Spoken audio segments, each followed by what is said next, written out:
Why do we all know his name? Why does every bookstore have his books? The way people live their lives is fascinating to me, and every time I step into somebody else's shoes, I learn something new. The great artists and makers of history didn't leave their mark by accident. I love to write, and I'm writing more than I used to, and I want to become a better writer, and so I figured, why not get inside this man's head? Now is no time to think of what you do not have. Think of what you can do with that there is. So, in the latest episode in my series on living like the giants, I've decided to live the daily routine and take a deeper glimpse into the life of the one and only Ernest Hemingway. All you have to do is write one true sentence. Write the truest sentence that you know. I guess the place to start is with what his daily routine looked like. Thanks to Daily Rituals by Mason Curry, which by the way has been super useful throughout this entire series, we get an idea of what this looked like. And actually a lot of this comes from a 1958 Paris Review interview. When I am working on a book or a story, I write every morning as soon after first light as possible. There is no one to disturb you, and it is cool or cold, and you come to your work and warm as you write. You read what you have written, and as you always stop when you know what is going to happen next, you go on from there. You write until you come to a place where you still have your juice and know what will happen next, and you stop.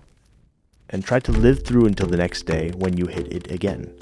You have started at 6 in the morning, say, and may go on until noon or be through before that.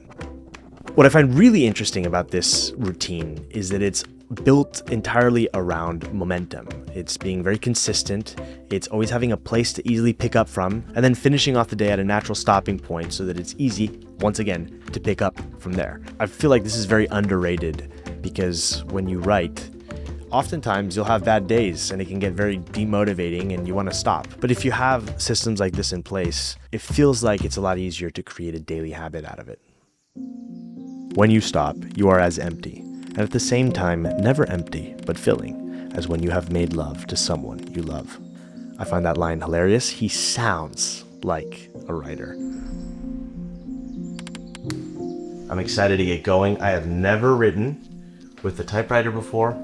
As this series has illustrated, everybody has a different daily routine, and that can change over the course of your life. But I have noticed this pattern of a lot of writers and creative people working intensely in the morning. It seems like that's the part of the day when a lot of people have the freshest brain waves, and can put the most intensity into their work. If you start early, you're pretty much done by lunchtime. Curry also shared a little bit of some of Hemingway's idiosyncrasies when writing. He wrote standing up,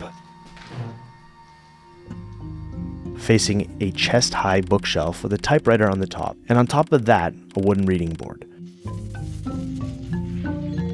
He tracked his daily word output on a chart, so as to not kid myself, he said. When the writing wasn't going well, he would often knock off the fiction and answer letters, which gave him a welcome break from the awful responsibility of writing. Or, as he sometimes called it, the responsibility of awful writing.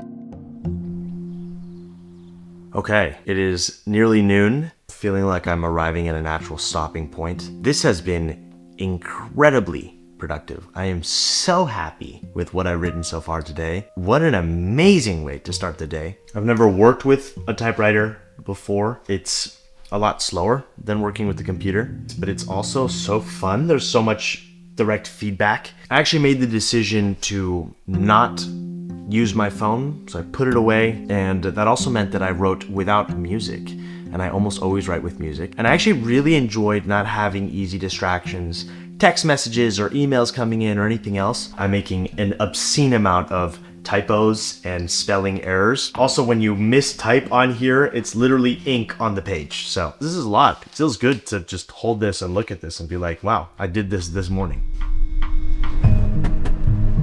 I'm finding it very enjoyable to retrace Hemingway's steps here. In order to write about life, first, you must live it. Hemingway spent his life in a variety of different places, in the US, in Canada, in Cuba, in Spain, and of course in Paris. And actually I'm going to focus on his time in Paris because it feels like it was in this city that his career took shape and that it really took off. This was his first apartment where he lived a century ago. Pretty cool. Okay, I better leave before the people around here think I'm a creep. Okay, good morning. I've decided to work in the kitchen today because the light, I mean, look at this. The light is beautiful. To add to our additions today, I've got a wooden reading board. Hemingway actually started off his writing career as a journalist, and it was while he was working in Chicago that he met the novelist Sherwood Anderson, who convinced Hemingway to visit Paris because it was inexpensive, and because it was where the most interesting people in the world lived. It was there that writers like Gertrude Stein and James Joyce and Ezra Pound would help him kickstart his career. And so it was as a foreign correspondent with the Toronto Star that he was able to move to Paris. I had a little bit of a trickier time today. I think I gotta go to bed a little bit earlier. It's pretty intense. It's more intense than it seems. Hemingway is said to have seemed fresh in the morning, diving into his work, even despite going to bed late, even despite all of the drinking that he did. I don't really understand it. I do think that it's really important not to forget that Hemingway himself was part of what was known as the Lost Generation, which was a term that Gertrude Stein first coined and then Hemingway himself popularized, which described the post-war generation, all the people that were entering adulthood right around World War I and then had to navigate this very disorienting, difficult, wandering and directionless period. Times were different, like everybody drank a lot more, smoked a lot more. Hemingway himself was an avid drinker, and I think it's dangerous to romanticize too much a life in this time period because there, ideas around mental health were just non-existent. Things have changed radically since then. And so while today's world has plenty of its own downsides, I'm not trying to brush over that either, I'm glad to live in a world that has so many more tools and so much more of an understanding or developing understanding around mental health. And on that point, I want to speak briefly about this video's sponsor, which is BetterHelp. BetterHelp has definitely made therapy way more accessible than it ever was in the past. Just the fact that you can do this now from the comfort of your own home is incredible to me. And it's designed to be flexible and fit into your schedule. And on top of that, you can change therapists and keep changing therapists until you find somebody that fits. And then when you do find somebody that you match with, you can choose how you communicate with them, whether that's through video, phone call, or text. I've been working with my own therapist for 6 years now, nearly 6 years now, and it is just so endlessly helpful to work with somebody who has an outside perspective on your mental blocks, on your drama, and they can help you navigate past these hangups. BetterHelp has a diverse network of over 30,000 licensed professionals. So if you're interested, you can click the link in the description or go to betterhelp.com/NathanielDrew. And if you use that link to sign up, you can get 10% off your first month. Okay, let's dive back in.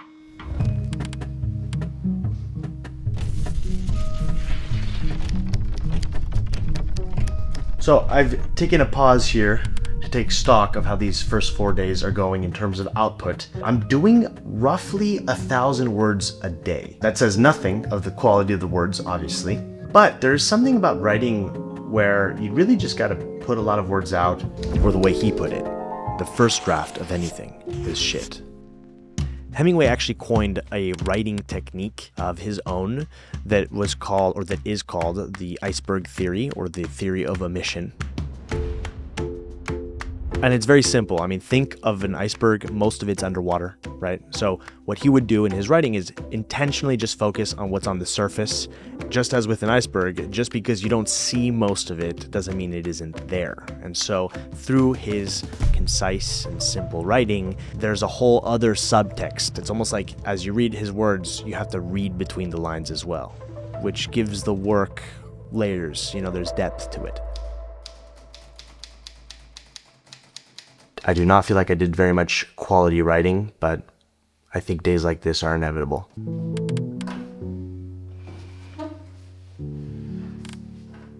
I admire Hemingway's work ethic, and maybe even more than that, his commitment to make the work that he did be good work. He was famously a big drinker, and I already mentioned that in this video, but When I was researching about his life and making this video, I discovered the extent to which he was an alcoholic. And Hemingway himself didn't shy away from talking about his drinking. He famously said that he drank to make other people more interesting, which, you know, is kind of a sad thought, but relatable.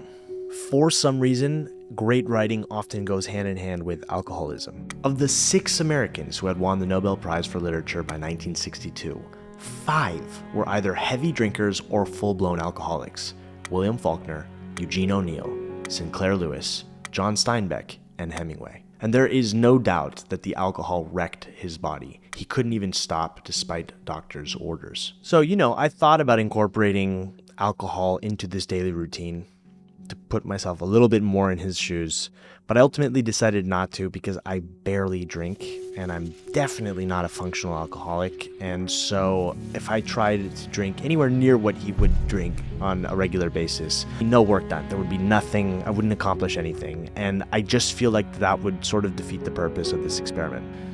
Another day writing in this beautiful light. It's glorious. I did feel, however, that it was only appropriate to go get a drink in his honor, in his name, at one of the places that he most loved to go. This is the Ritz, Paris. They say that he came and liberated the Ritz during World War II. The Germans had already left. He was just one of the first to arrive. He ran up the tab, 51 daiquiris or something like that. I think it was a festive day, but in terms of actually liberating it, not really. Liberating the bar.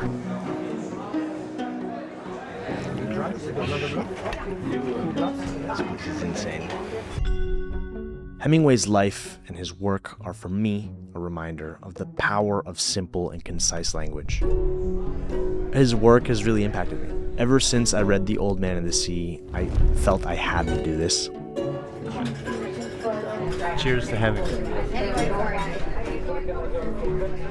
Here's to a man who was always pushing boundaries through his sense of adventure and duty, and who left us all with his beautiful stories. By the way, if you're interested, I am sharing all of the work that I'm doing this week on Substack. I'll leave a link to that in the description. If you enjoy these videos and you enjoy the way that I see the world and see life, I think you'll get a lot out of my Substack. It's basically like a newsletter, like a blog. And I've been using it as a way to share essays of my reflections of what I'm learning as I'm trying to live a meaningful and intentional life.